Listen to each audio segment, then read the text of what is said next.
Hello, so this is the final video in a series of Inspector Calls videos, and this one is with thanks to Edward Sealey for providing this PowerPoint, and again fantastic insight from the recent CPD session in South Manchester provided by LitDrive.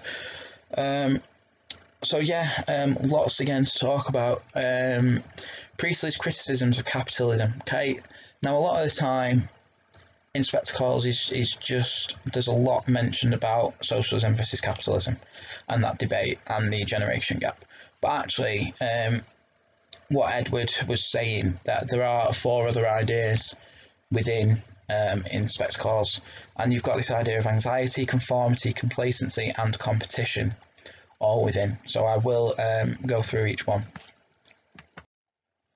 Okay, so some of the challenges that teachers can often find is that it seems to be an easy text. There's a lot you can talk about, but actually the arguments aren't very critical. There's a lot of simplistic arguments, and whether that is capitalism versus socialism, the idea of the young versus the old generation, the characters, the class system,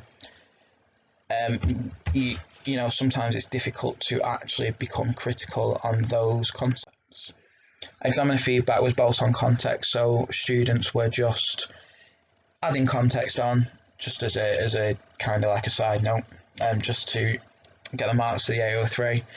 Literary theory, so there wasn't much use of theory there, and the lack of consideration of link to modern audiences. So I did mention that in a previous video about linking and the importance of looking at a audience then, comparing it to an audience now. Okay, so if we're having a quick look at anxiety then, I've not got, well, there's not lots of quotes in here, so I will allow you to search for quotes yourself. But if we're looking at anxiety as an inevitable and even desirable outcome of capitalism, okay, you could argue that all of the characters experience different anxieties due to the roles they are awarded by their social status. And the bourgeois family structure helps to propagate this anxiety. Okay, so it strengthens this anxiety between the characters. So, a few examples here. Mr. Burling's obsession with improving his social standing with a knighthood. Okay, this shows, okay, we know that Mr. Burling is rather provincial. In his speech, that he was born into a working class family, and actually he wants to appear on a better social footing, a better social standing with the Crofts, and he's constantly talking about this knighthood that he's receiving. Okay, you've got then Eric's inner conflict at becoming a patriarchal figure and assertive businessman. So these ideas that Eric actually feels anxious to conforming to these patriarchal ideas and to follow in the footsteps of his father being an assertive and hard-headed man of business. Okay, Mrs. Burling's paranoid reaction to a perceived threat to her social status. Okay, not interested in the girl that's committed suicide at all. She's just paranoid about what reaction society will have to this threat that Inspector Girl is posing. And then also you've got Sheila's petty and vindictive reaction to Eva's presence and appearance. Okay, so because Sheila tried on the dress, Eva was apparently laughing. That's Eva's presence, and she wasn't happy with Eva's presence. But I also would argue that she was quite jealous of the way that Eva Smith looked. Okay, that she was better looking than Sheila, and Sheila didn't like that, and used her social standing, or used her family's social standing to get her sacked from Millwards.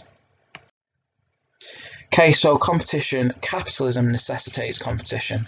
Very obvious. Okay, so capitalism, you've got this idea that there is an owner of the business and they're fighting for the higher profits, obviously leads to that competition.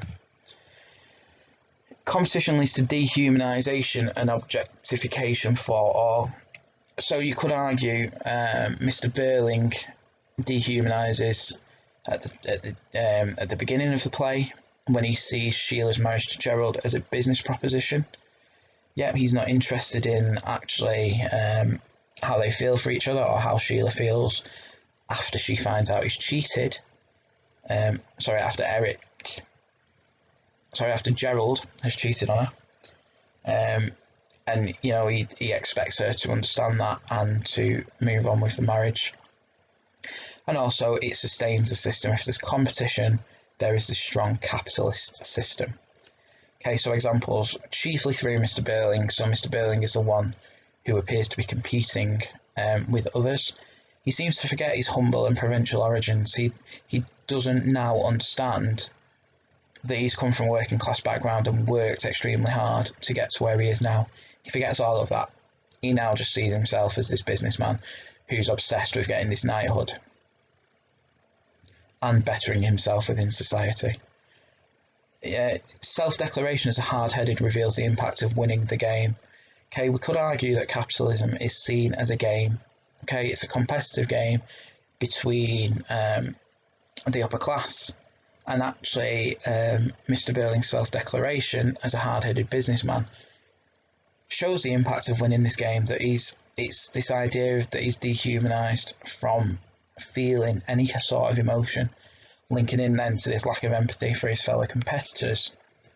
Not interested in what his competitors are doing, just how much money he and his own company are earning. Now, the only time that we see this is when he speaks to Gerald and discusses that their two businesses could become partners and work together for those higher costs. Okay, and it's easier for those who have not been forced to compete to reject the competition. So those who haven't been forced to get to where they are, to work hard, they can easily reject this competition, which shows there that Mr. Burling, he has been forced to compete, so it's difficult to reject that competition. If you've already been there as a powerful business, then you can forget your competition because you're there powerful. So if you look at Crofts Limited, for example, they would find it easier to reject this competition because they're on a higher social standing than the Burlings. Okay, so conformity links in with the previous video on consent and implied consent in a way. Okay, so the structure pressures all to conform to assigned roles in society, so these gender roles within society. You've got the influence of the bourgeois family dynamic. Through this conformity, the system is sustained and not challenged. Okay, so what do we mean there? People are just expected to conform to their assigned roles. These are not challenged until further on in the play. And then this conformity leads to suppression and the resulting tension and neuroticism. Okay, so could you argue then that this conformity is what has led to the family's demise towards the end of the play? And this challenge of Sheila and Eric towards their parents has led to this dynamic that we get at the end, and this tension. So a few examples then for conformity. Sheila follows the wishes of her father unquestioningly at the beginning, I would argue. But you would then argue at the end where Gerald says, "What about this ring?" And Sheila says, "Not yet, it's too soon." Now, earlier in the play, whilst Mr. Burling's not made exceptions or any excuses for Gerald, he's expecting Sheila to go ahead with the marriage. So, arguably, yes, she questions him throughout the play, but ultimately she is still going to do what her father wishes. Okay, so Eric is crippled by the doubt and confusion of following in his father's footsteps. Okay, we know this because Eric drinks. Yeah, Eric is an alcoholic. He does not understand of what he should be doing, whether he should be following the same ideas of Sheila and understanding there is room for change, or whether he should be following and conforming to what is expected of him and this bourgeois family dynamic. The father is the owner of the business, the father then retires, moves on, that business then gets handed down to the son. Okay, Gerald is torn by a duty to his family's legacy and his own desires.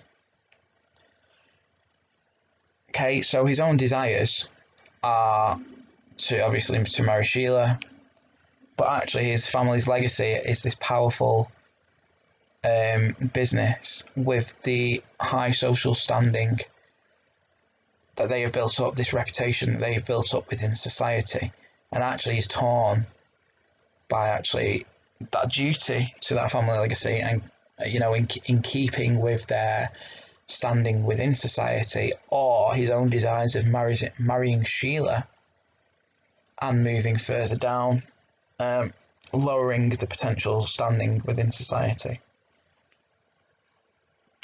Okay, so the final one is political complacency. So it's apolitical, orthodox and natural. The system of capitalism breeds materialism and commodity fetishism, and also it releases individuals from the burden of community. So if we link in the idea of community and all that nonsense, what Mr. Burling talks about, they don't understand why they should be responsible for other people. Yeah, they should only be responsible for themselves.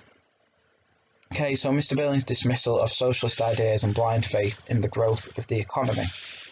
Okay, we're only really shown one idea. Other than the inspector's questioning and towards the end, at the forefront of his final speech, these socialist ideas, throughout the play, Mr. Burling dismisses these ideas.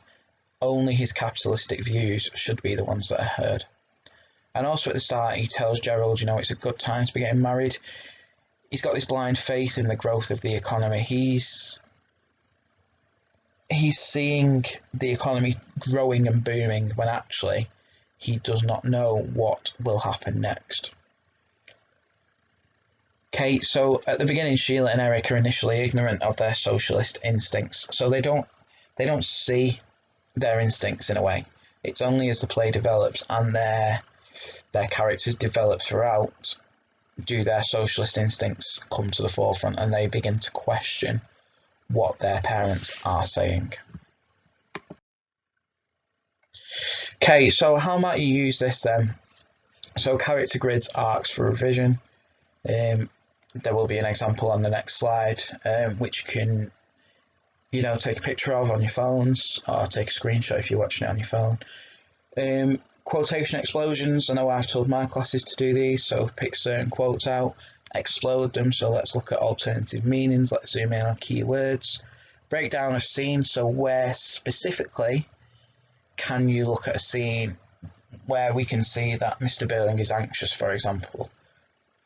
Okay, and then link with vocabulary lists. So some vocabulary, you can quite easily do a Google search for vocabulary lists.